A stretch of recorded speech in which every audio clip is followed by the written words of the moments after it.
Our second speaker is Lou Hurtado. Lou is trying something new today. He's redoing his icebreaker speech after learning a thing or two from his experience at Toastmasters.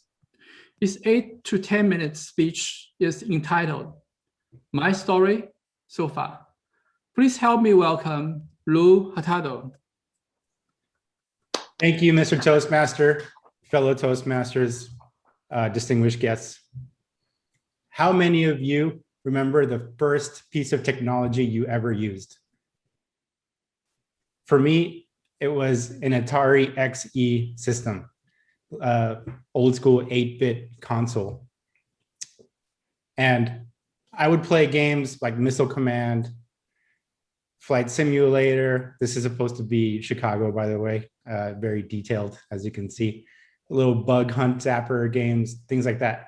But the very first time I saw a computer game was this game called Wolfenstein 3D that I played at my cousin's house. And ever since then, I was like, whoa, that's like a living 3D world. There's so much more to it than just 8-bit games, you know? So at that point, I knew I wanted to be a hackerman. And the very first computer that I actually owned was a 46SX 33 megahertz, 4 megabytes of RAM, 140 megabyte hard drive, 5¼ inch floppy, 3.5 inch diskette. I mean, the thing was a monster.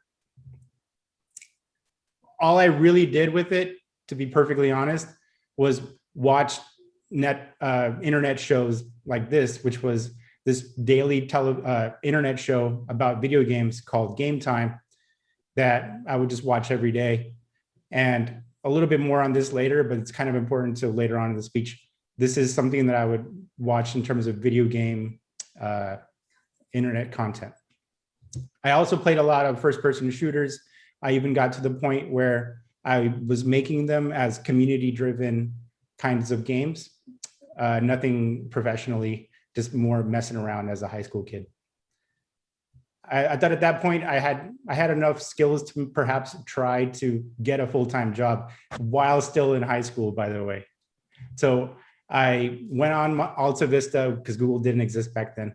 And I searched for my local video game development studio, which happened to be in Santa Monica on 4th Street in Pico, like thereabouts.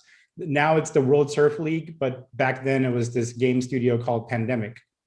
Much different connotation than it is now. But there were two guys smoking cigarettes outside of this exact doorway.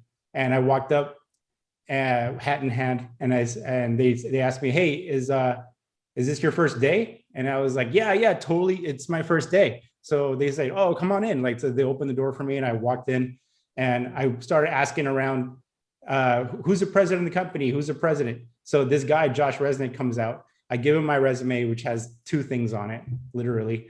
And I say, I want to work here. And he takes a look at it and he says, come back tomorrow for an interview.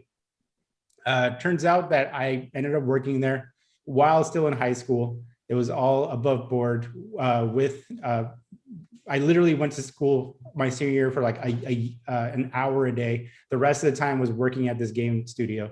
I worked on this video game called Dark Reign 2. Doesn't really matter, but I garnered some experience while I was in high school. My life lesson here is be friendly, but be bold.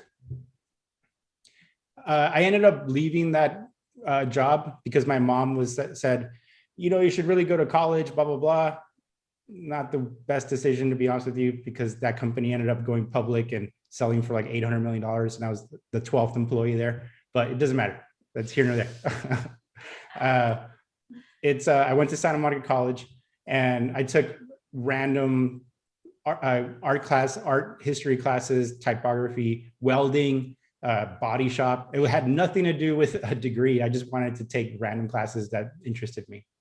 While I was there, I started watching that TV show, the internet show that I was talking to you about, the Game Time show. Lo and behold, they used to be in New York City, but now they were broadcasting out of LA. So I said, I wonder what these guys are up to. I messaged them and I said, I'm a huge fan of your show. I've been a fan of them since I was a little kid, of you guys. what are you guys doing in LA? They said, oh, you're a big fan of us since back then. Definitely, why don't you come and meet us for lunch? So they met with me for lunch at the Walt Disney Studios commissary. Yet again, I was like, can I work with you guys? I'd love to do something. They said, we can't necessarily tell you what we're working on, but once we do, we might get you to do something, you know, as an internship, something like that. So that ended up being this video game television network called G4, run by NBC Universal. And I ended up, that was my full-time job. They said, the first thing they asked me was, do you know how to design websites? And I said, yeah, oh my gosh, I've designed so many websites. Oh my gosh, I'm lousy with the websites. But in actuality, I had never, ever designed a website in my entire life. So I said yes, but then later on that night, I just started Google, you know, internet searching and finding out how I can design these suckers. I ended up being a website designer there for a few years, moved over to video production. And the way I did that was I wanted to work on this TV show called Attack of the Show. This is the open for it. The producer said, if you make something and we air it, you've got the job. So that for weeks straight, I would come home and I would learn animation because I skipped college. Basically, I just did this in terms of figuring out on the job training kind of deal. Lo and behold, they aired it. So I ended up working on this live variety TV show for a couple of years. And here's a couple of sketches just to show reminiscent this me as a sketch comedy kind of deal. And here's another one where that's Office Jesus. Everyone has an Office Jesus. And I ask him if I can have a donut. He says no. So my life lesson here is say yes now, but figure it out later. So I ended up leaving that company too and starting my own business, Inverted Chaos, that's the name of my company. And I've worked, that was basically my only one and only full-time job. I've freelanced ever since then for the past 13 years, contracted for many, many different companies. Doesn't really matter, honestly. But nowadays, I'm actually becoming a crypto trader. So I still do the motion graphics gig, but I'm getting more into learning how to day trade and do that whole deal. So my life lesson here is don't be afraid to start all over again.